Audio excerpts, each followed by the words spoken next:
Hello नमस्कार दोस्तों, स्वागत है आप सभी का टेड टॉक्स पे। मैं अपर्णा और हम लोग कर रहे हैं आज सीटेट का जो 20 अगस्त का पेपर हुआ है उसमें जो भी प्रश्न आए हैं उनको हम लोग सब्जेक्ट वाइज सॉल्व कर रहे हैं। तो अभी हम ईवीएस के प्रश्न करेंगे, पूरे 30 प्रश्न है इसमें। तो पहला प्रश्न है कि एक शिक्षिका ईवीएस शिक्षण के लिए अपने विद्यार्थियों के साथ तुल्यकालिक यानी सिंक्रोनस संप्रेषण का चयन करना चाहती है, तो वह निम्न में से किसे चुनेगी? तो देखिए, उसके लिए वो चुनेगी वीडियो कॉन्फ्रेंसिंग, ऑनलाइन चैट सत्र और फोन कॉल। 61 में ऑप्शन नंबर 4 सही है। अगला प्रश्न है, यदि थीम यात्रा रेलवे स्टेशन ईवीएस में एक संसाधन के उपयोग को दर्शाता है तो निम्नलिखित कौन पूरा करेगा? थीम भोजन। ऑप्शन क्या क्या है? कृषि फार्म, जंगल, दुकानदार या किसान। इसमें आपका सही ऑप्शन नंबर 1 कृषि फार्म।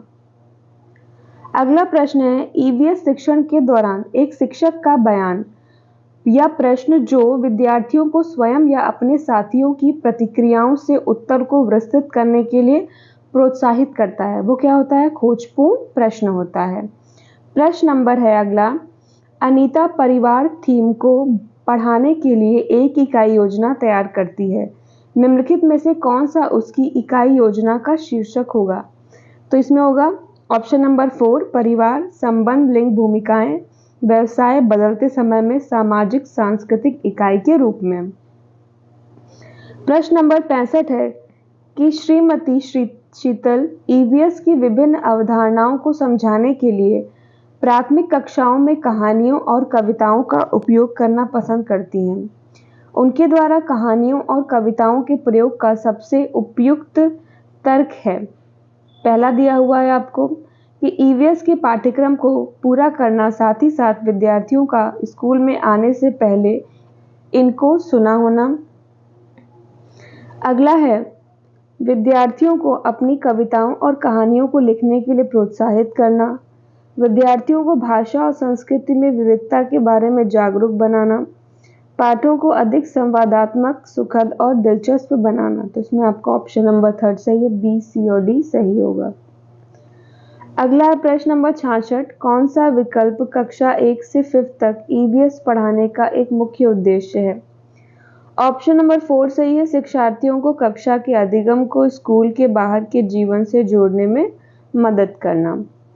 प्रश्न नंबर 67 है, एक ईवीएस शिक्षक कक्षा में एक प्रयोग प्रदर्शित करता है जिसमें अंडा पानी के गिलास में डूब जाता है लेकिन पानी में नमक मिलाने पर तैरता है। अब देखिए, ये प्रश्न जब मैं आपको previous year question paper solve करा रही थी तो उसमें आया था, तो वही रिपीटेटिव क्वेश्चन है कि विद्यार्थियों की पूछताछ के लिए वह निम्नलिखित में से कौन सी सबसे उपयुक्त व्याख्या दे सकती है? तो अब इसमें आपका ऑप्शन नंबर 2 सही है कि पानी के घनत्व के कारण अंडा तैरता है। प्रश्न नंबर 68 है कि आपको 2 कथन दिए हुए हैं, कारण दिया हुआ है, सही गलत का चयन करके बताना है। कथन एक है कि ईवीएस के सीखने को अवलोकन, पहचान, वर्गीकरण आदि से संबंधित प्रक्रिया कौशल के लिए उन्मुख होने की आवश्यकता है। विभिन्न प्रक्रिया कौशल प्राप्त करने के माध्यम से ईवीएस के सीखने के परिणामों को हासिल करने की संभावना होती है। तो देखिए, इसमें आपका जो कथन है और कारण है दोनों ही सही है और जो आर है वो सही व्याख्या कर रहा है ए की, तो आपका ऑप्शन नंबर 2 सही हो जाएगा। ए और आर दोनों सही हैं और आर ए की सही व्याख्या करता है। प्रश्न नंबर 69 है, एक ईवीएस शिक्षक को योगात्मक मूल्यांकन के लिए प्रश्न पत्र तैयार करते समय किस चीज पर जोर देना चाहिए? प्रश्न पत्र की सामग्री, कवरेज और उद्देश्य पर जोर देना चाहिए। प्रश्न नंबर 70 है, कक्षा 3 के विद्यार्थियों के लिए ईवीएस में निम्नलिखित में से कौन सा सीखने का परिणाम यानी अधिगम प्रतिफल नहीं है पूछ रहे हैं। तो इसमें आपका ऑप्शन नंबर 3 सही है कि कुछ स्थानीय इंडोर आउटडोर खेलों में नियमों का अवलोकन करना। प्रश्न नंबर 71 है, आपको कक्षा 3 से 5 तक के अपने विद्यार्थियों के लिए ईवीएस पाठ्य पुस्तकों का चयन करना है। इस उद्देश्य के लिए निम्नलिखित में से कौन सा मानदंड सबसे उपयुक्त है? ऑप्शन नंबर 4 सही होगा कि पाठ्य पुस्तक जो है वो बाल उन्मुखी होनी चाहिए, लिंग, जाति, वर्ग और धर्म के आधार पर किसी भी रूढ़िवादिता या अपमानजनक व्यवहार से रहित होनी चाहिए। अगला प्रश्न है कि आपको कथन को पढ़ना है, फिर सही उत्तर का चयन करना है। कथन एक है कि प्राथमिक स्तर पर ईवीएस में विषयों के बजाय थीम है। विषयों की तुलना में थीम आधारित ईवीएस सीखना शिक्षकों विद्यार्थियों के लिए आसान है। तो देखिए, कथन एक तो सही है कि जो प्राथमिक स्तर है उसमें ईवीएस में विषयों के बजाय क्या थीम दी हुई है, लेकिन आर इसका जो है गलत हो जाएगा। तो ऑप्शन नंबर 4 सही कि ए सही है, परंतु आर गलत है। प्रश्न नंबर 73 है कि आप ईवीएस की विद्यार्थियों के लिए व्यवहारिक गतिविधियों को प्रोत्साहित करना चाहते हैं। निम्नलिखित में से कौन सी क्रिया सबसे उपयुक्त है? ऑप्शन नंबर 3 सही है, उपलब्ध सामग्री से ईवीएस किट विकसित करना। अगला है ईवीएस के लिए रचनात्मक आकलन है। रचनात्मक आकलन पूछा जा रहा है। सीखने के लिए आकलन, सीखने का आकलन, अधिगम के रूप में आकलन, सीखने के बारे में आकलन। तो देखिए, इसमें आपका पहला और तीसरा सही है, तो ऑप्शन नंबर 3 इस तरह से सही हो जाता है। प्रश्न नंबर 75 है कि इसमें भी अब आपको कथनों को पढ़ना है और सही गलत बताना है। कथन एक है कि ईवीएस में क्षेत्र भ्रमण प्रभावी शिक्षण शास्त्रीय रणनीति है।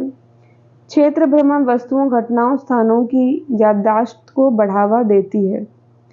तो देखिए, इसमें जो है आपका दोनों ही कथन सही दिए हुए हैं, लेकिन जो आर है वो कारण नहीं है ए का। तो ऑप्शन नंबर 3 सही हो जाएगा कि ए और आर सही तो दोनों है, पर आर ए की सही व्याख्या नहीं करता है। प्रश्न नंबर 76 है, थोड़ा सा ये क्लियर नहीं है, मैं पढ़ देती हूँ। लेकिन गुजरात के सापेक्ष उत्तर प्रदेश और आंध्र प्रदेश की क्रमशः स्थितियां क्या हैं पूछी गई है। तो वह उत्तर पूर्व और दक्षिण पूर्व, और ये प्रश्न भी प्रीवियस ईयर का है, कराया हुआ। अगला प्रश्न है कि रामा प्रत्येक शाम को अपने दोस्तों के साथ क्रिकेट खेलता है। वह क्रिकेट खेलने में कौन सी ऊर्जा का उपयोग करता है? कौन सी कर रहा है? मांसपेशियों की ऊर्जा का प्रयोग कर रहा है। जब हम ईंधन जलाते हैं तो हमें प्राप्त होती है, ईंधन जलाने पर क्या प्राप्त होती है? ऊष्मा और प्रकाश ऊर्जा प्राप्त होती है। निम्नलिखित में से कौन सी असम में खाई जाने वाली चावलों की सामान्य किस्म है जो पकने के बाद चिपचिपी यानी स्टिकी हो जाती है? क्या सही है आपका? ऑप्शन नंबर 1 बोरा चावल। प्रश्न नंबर 80 है, बिहार राज्य के लोगों के लिए निम्नलिखित मधुमक्खी पालन कार्यक्रम आरंभ करने की सर्वश्रेष्ठ अवधि को चुनना है। तो इसमें आपका ऑप्शन नंबर 1 सही, अक्टूबर से दिसंबर। प्रश्न नंबर 81 में देखिए, इसमें मैंने मिलान कर दिया है। जीरा मिलेगा छोटा परंतु खुशबूदार, केसर को मिला दीजिए पीले रंग का, फिर मिर्च को मिला देना है, दक्षिण अमेरिका से उत्पत्ति है, और लौंग है, कील की तरह दिखता है। अगले प्रश्न पे चलते हैं कि बंगाल की खाड़ी का तटवर्ती राज्य कौन सा है? वो है ओडिशा है आपका। अगला प्रश्न है कि जंगलों के बारे में कथनों पर विचार करना है। जंगल के बारे में पूछ रहा है। तो देखिए, कुड़ुक भाषा में तोरांग का मतलब जंगल होता है, ये सही है। झारखंड में ग्राम परिषद यानी पंचायत लॉटरी के माध्यम से तय करती है कि किस परिवार को कृषि के लिए कितनी भूमि मिलेगी, गलत है। जंगल अधिकार कानून 2007 उन लोगों को अधिकार दिलाता है जो कम से कम 15 वर्षों से जंगल में रह रहे हैं, तो ये भी आपका गलत है, 25 वर्ष होना चाहिए। मिजोरम में लगभग 3/4 लोग जंगलों से जुड़े हुए हैं, ये सही है। तो आपका ऑप्शन नंबर 4 सही हो जाएगा कि ए और डी सही है। अब देखिए, इसमें द्रव्यमान पूछा है, घनत्व दिया, आयतन दिया था, तो कभी भी द्रव्यमान निकालना हो तो इसमें आप मल्टीप्लाई कर देते हैं, 144 आपका आंसर इसमें हो जाएगा। प्रश्न नंबर 85 है, सांप के बारे में पूछ रहा है कि कौन सा कथन गलत है। तो इसमें आपका ऑप्शन नंबर 4 सही है कि अपने शिकार को चबा कर खाते हैं। वो अपने शिकार को क्या करते हैं? पूरा निगल जाते हैं।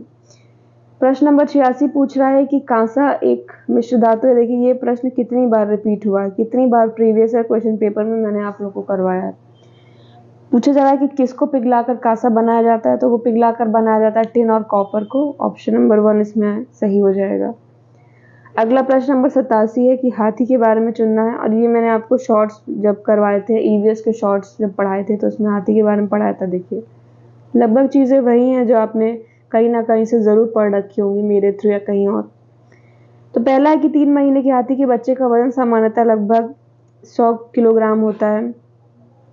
अगला है कि वयस्क हाथी एक दिन में 200 किलोग्राम से अधिक पत्ती झाड़ी खा लेता है। 200 किलोग्राम में देखिए 100 खाता है, वो ये करवाया हुआ है। हाथी बहुत अधिक आराम नहीं करते, दिन में 2 से 4 घंटे सोते हैं, सही। हाथी कीचड़ पानी से खेलना पसंद करते हैं। तो इसमें आपका ऑप्शन नंबर 4 से होगा कि सी और डी सही है। अगला प्रश्न है फिर कथनों पर विचार करना है कि मनाली में ढालू छतों वाले मजबूत बांसों के खंभों पर बने ऊंचे उठे हुए लकड़ी के घर बनाए जाते हैं। मनाली में बारिश बहुत होती है और बर्फ भी पड़ती है। तो देखिए ए गलत है परंतु बी सही है इसमें आपका जो दिया होगा। प्रश्न नंबर अगला है, दो कथन कारण दिए हुए हैं। दाब लगाने पर गैस को आसानी से संपीड़ित किया जा सकता है। जब हम किसी गैस पर दबाव लगाते हैं तो गैसीय कणों के बीच अंतर आणुक स्थान कम हो जाता है और यह आसानी से संपीड़ित हो जाते हैं। तो देखिए दोनों ही आपका सही है और जो आर है वो सही व्याख्या करता है ए की। अगला प्रश्न नंबर 90 है। ईवीएस का अंतिम प्रश्न है, पौधों के निम्नलिखित मुख्य कार्यों पर विचार करने को कहा जा रहा है। भोजन का उत्पादन और भंडारण करना, पौधों को शक्ति सहायता देना, पौधे के अन्य भाग को जड़ों से जल और खनिज का स्थानांतरण करना। तो तने के मुख्य कार्य है क्या पूछा जा रहा है, तो केवल बी और सी है। तो देखिए इस तरह से ईवीएस के क्वेश्चन पेपर खत्म हुए गए। जितने भी क्वेश्चंस थे अब हम अगली क्लास में भी कुछ ही देर में जो आएगी उसमें हम बचे हुए जो सब्जेक्ट हैं उनके पेपर भी सॉल्व करेंगे। तब तक के लिए आप सभी को नमस्कार।